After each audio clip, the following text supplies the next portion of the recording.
Before we start reading, I want you to look around the room and choose someone to be your shoulder partner. If there's not a person in the room, you can choose a stuffed animal or a pet.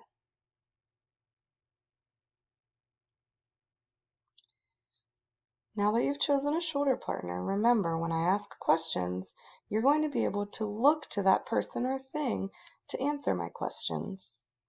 Now remember, we're talking about story structure, so we're really focusing on the characters in the setting, the beginning, which includes a problem, the middle, which includes the character's actions and reactions to the problem, and the end, which is the solution to the problem. This is called The Boy Who Cried Wolf. Now, before I even start reading, I want to take a look at this little boy's face. Tell your shoulder partner what you notice about the little boy's face.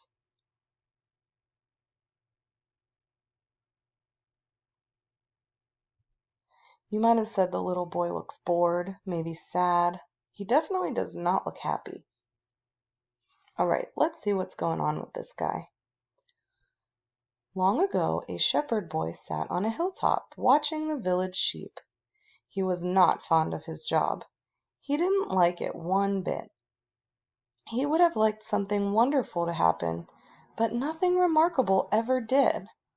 So, who is our character? Okay, the shepherd boy is our character. What is our setting?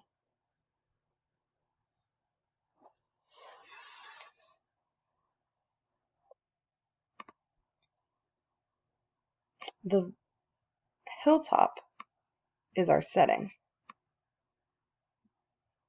Now, this little boy has a problem. What is his problem?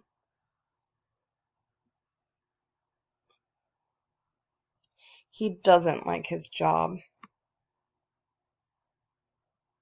So it sounds like he's waiting for something remarkable to happen. The shepherd boy watched the clouds move softly by to stay busy. He saw horses and dogs and dragons in the sky. He made up stories with these things as characters. So the first reaction that the boy has to his problem is he's watching the clouds go by and he's visualizing these animals in the clouds. So his first reaction is he's watching the clouds move. So he responds through his actions. Then one day, he had a better idea. He took a deep breath and cried out, "Wolf! Wolf! The wolf is chasing the sheep!" The villagers ran up the hill to help the boy. When they got there, they saw no harmful wolf. The boy laughed. "Shepherd boy, don't cry wolf unless there really is a wolf," said the villagers. They went back down the hill. So the boy now responds to his problem of being bored through his words. He yells, "Wolf, wolf." The wolf is chasing the sheep, so he scares everybody. The villagers respond to him by running to him, and then they kind of got angry, didn't they? All right, let's see how the boy responds to his problem now. That afternoon, the boy again cried out, "Wolf, wolf! The wolf is chasing the sheep." The villagers ran to help the boy again. They saw no wolf. The villagers were angry. "Don't cry wolf when there is no wolf," they said. The shepherd boy just smiled. The villagers went quickly down the hill again.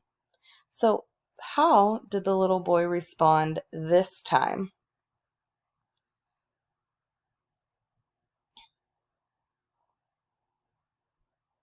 So the little boy responded this time again by yelling, "Wolf, wolf!" So he does the same thing again.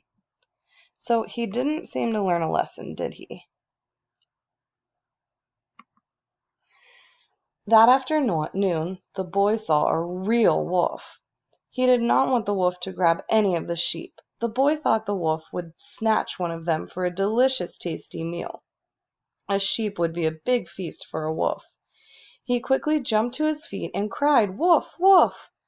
The villagers thought he was tricking them again, so they did not come. So, how did the villagers respond to the boy this time?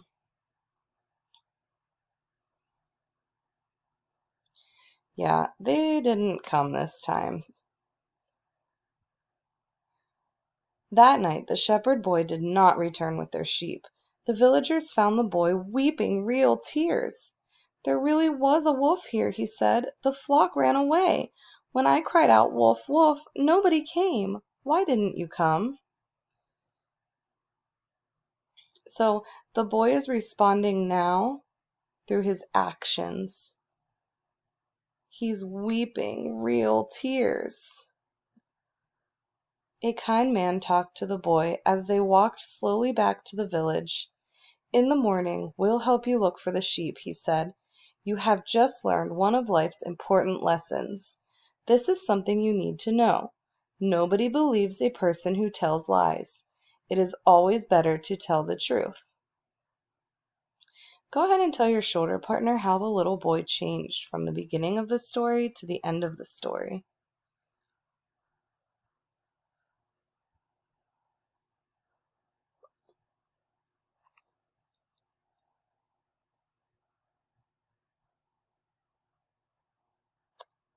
So, the little boy definitely learned a lesson from the beginning of the story to the end of the story. He learned not to tell lies anymore. It's always better to tell the truth. You are going to be answering a discussion question today that has to do with the little boy who cried wolf.